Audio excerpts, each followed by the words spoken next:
So hello everyone, आज के video में हम बोरिक से डायरेक्टली इंट्रोडक्शन पढ़ने वाले हैं काली काब मेडिसिन का। और डॉक्टर विलियम बोरिक की ये बुक बहुत इंपॉर्टेंट है अगर आप मटीरिया मेडिका को अच्छे से समझना चाहते हो। तो आज की वीडियो के अंदर हम सबसे पहले काली काब का इंट्रोडक्शन समझेंगे बोरिक से, और मैं आपको एलेंस की नोट से 2 या 3 पॉइंट्स बताऊँगा जो कि काली काब में डॉक्टर हैनेमन ने डायरेक्टली लिखे हुए हैं।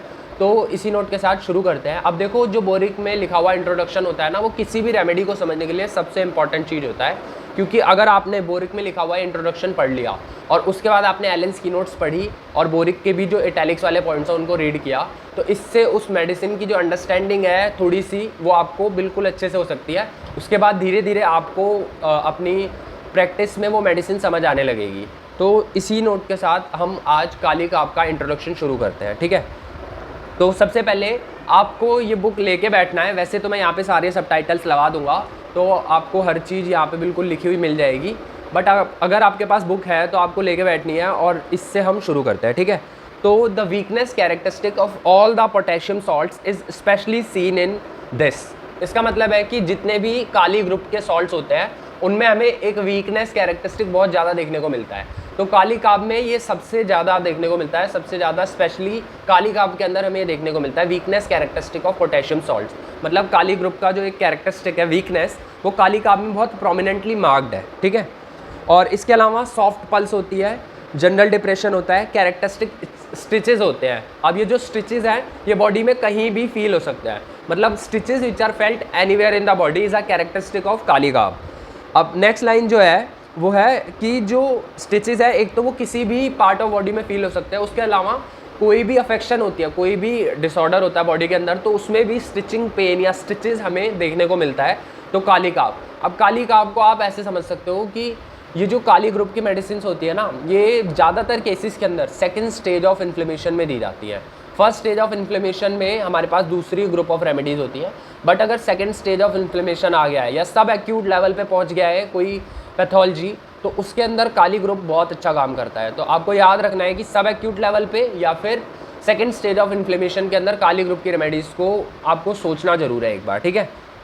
अब देखते हैं, all kali pains are sharp and cutting. अब देखो यहाँ पे भी शार्प एंड कटिंग पेन है, तो ये सभी कैसा पेन है? फर्स्ट स्टेज ऑफ इन्फ्लेमेशन के अंदर हमें कैरेक्टरिस्टिकली थ्रॉबिंग पेन देखने को मिलता है, सेकेंड स्टेज ऑफ इन्फ्लेमेशन के अंदर हमें शार्प कटिंग पेन देखने को मिलता है। तो आपको याद रखना है कि सेकेंड स्टेज ऑफ इन्फ्लेमेशन जब भी आए तो आपको काली ग्रुप की रेमेडीज़ के बारे में ज़रूर सोचना है, ठीक है।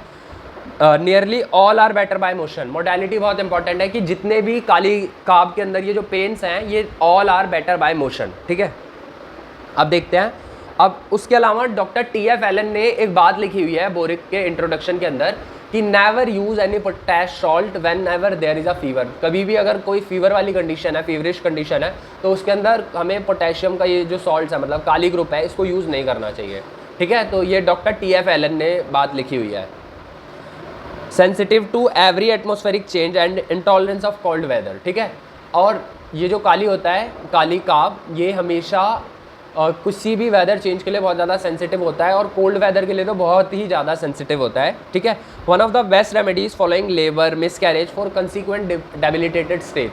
मतलब कि अगर लेबर के बाद या फिर मिसकैरेज के बाद किसी को डेबिलिटी आ रही है, बहुत ज़्यादा कमजोरी आ रही है, तो उसके अंदर काली काब बहुत अच्छा काम करती है। One of the best remedies बोला है डॉक्टर बोरिक ने काली काब को in these cases after labour and miscarriage. उसके बाद देखते हैं, early morning aggravation is very characteristic. अब इसकी हमने 2 मोडालिटी पढ़ ली। पहली मोडालिटी हमने पढ़ी थी कि all pains are worse by any type, all pains are better by any type of motion, ठीक है। कोई भी टाइप का पेन हो वो मोशन से बेटर होगा। और दूसरी मोडालिटी पढ़ी हमने कि एग्रेवेशन कब होगा, तो early morning aggravation is a very characteristic of kali carb, ठीक है, आपको याद रखना है। Fleshy aged people with dropsical and paretic tendencies. अब इसके जो लोग होते हैं वो फ्लैशी होते हैं, ठीक है। काली काब के अंदर हम देख रहे हैं कि फ्लैशी लोग हैं। इसके अलावा काली बाइक्रोमियम अगर आप पढ़ोगे तो उसके अंदर फैटी लोग होते हैं, और फैटी एक बहुत कैरेक्टरिस्टिक फीचर है काली बाइक्रोमियम का। वैसे ही फ्लैशी एज्ड पीपल ये कैरेक्टरिस्टिक है काली काब पर्सनैलिटी का, ठीक है। इसके अलावा 3 ऐसे वर्ड्स दिए हैं डॉक्टर बोरिक ने जो कि आपको गोल्डन वर्ड्स मार्क करने हैं इन काली काब: स्वेट, बैक एक एंड वीकनेस। स्वेट, बैक एक एंड वीकनेस, ये काली काब के 3 गोल्डन वर्ड्स हैं।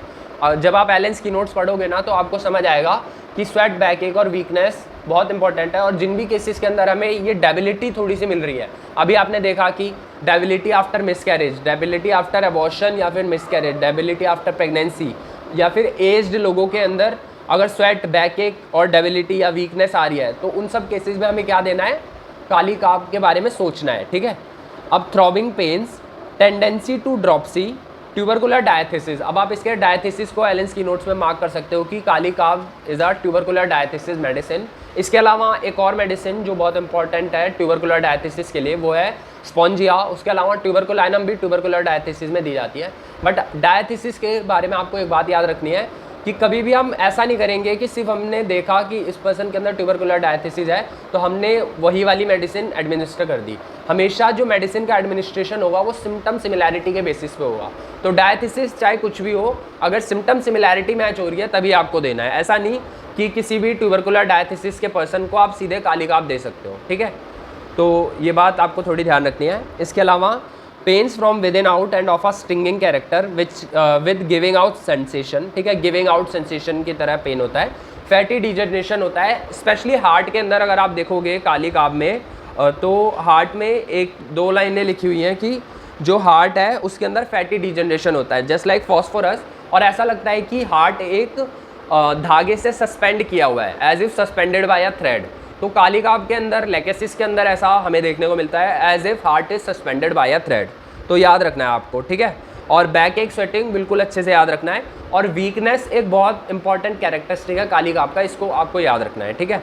अब इंट्रोडक्शन की कुछ लाइनें बच रही हैं। Stinging pain in the muscles of internal parts, stitching of muscles, pain in a small spot on left side, hypothyroidism में भी दी जा सकती है और कॉक्साइटिस में भी दी जा सकती है। अब कॉक्साइटिस क्या होता है, तो coxitis is basically inflammation of the hip joint, और वहाँ पे भी जो एपीफाइसिस होता है फीमर का, उस पर अगर इन्फ्लेमेशन हो रही है दैट इज़ कॉक्साइटिस। तो ये था बोरिक के अंदर से काली काब का इंट्रोडक्शन। अब डॉक्टर हैनेमैन ने एलेंस की नोट्स में 2 लाइन लिखी हुई हैं अबाउट काली काब, बहुत इंपॉर्टेंट, तो वो हम देख लेते हैं कि क्या लिखी हुई हैं। तो जब आप एलेंस की नोट पढ़ोगे तो सबसे पहले रिलेशन की लास्ट लाइन में लिखा हुआ है डॉक्टर हैनेमैन ने, will bring on the menses when natrum mur though apparently indicated fails. जब किसी भी ऐसे केस में जिसके अंदर एमेनोरिया का केस हो और मेंसेस ना आ रहे हो और नाइट्राम्यूर हमें इंडिकेटेड लग रही हो, बट हमने दी, एडमिनिस्टर करी और नाइट्राम्यूर फेल कर गई, तो उसके अंदर हमें काली काब के बारे में सोचना है। Kali carb will bring out the menses, ये डॉक्टर हैनेमैन का स्टेटमेंट है, ठीक है। तो आपको अच्छे से याद रखना है क्योंकि डॉक्टर हैनेमैन के जितने भी क्लिनिकल एक्सपीरियंस से दिए हुए स्टेटमेंट्स हैं, दीज आर वेरी इंपॉर्टेंट, और वो बहुत बिल्कुल वन लाइनर सिम्टम्स की तरह काम करते हैं, ठीक है। और इसके अलावा एक और उन्होंने दिया है रेस्पिरेटरी सिस्टम के अंदर, that person suffering from ulceration of lungs can scarcely get well without this antipsoric. मतलब ऐसे लोग जिनके अंदर अल्सरेशन हो रखा है लंग्स का, वो बिना इस एंटीसोरिक को यूज़ किए मुश्किल है कि वो ठीक हो पाए, ठीक है। तो ये भी डॉक्टर हैनेमैन का स्टेटमेंट है। तो आपको याद रखना है, पहला कि अगर नाइट्राम्यूर किसी एमेनोरिया के केस में इंडिकेटेड है बट काम नहीं कर रही, तो मतलब इंडिकेटेड लग रही है बट काम नहीं कर रही, तो उसके अंदर kali carb will bring out the menses. और दूसरी चीज़ है कि लंग में अगर किसी के लंग में अल्सरेशन हो रखा है तो उसमें हमें काली काब के बारे में सोचना है। So this was all about introduction of kali carb. इसकी अगर हमें ड्रग पिक्चर पढ़नी है तो मैं इसका एक पूरा सेपरेट डेडिकेटेड वीडियो बनाऊंगा, बट मैं सोच रहा हूँ कि ये सीरीज़ सिर्फ इंट्रोडक्शन की रखूँगी। बोरिक के अंदर जो इंट्रोडक्शन दे रखा है काली काब या जितनी भी इंपॉर्टेंट पॉलीक्रेस्ट रेमेडीज़ है उनका, उसको पहले कवर किया जाए। तो मिलते हैं नेक्स्ट वीडियो में, तब तक के लिए बाय बाय।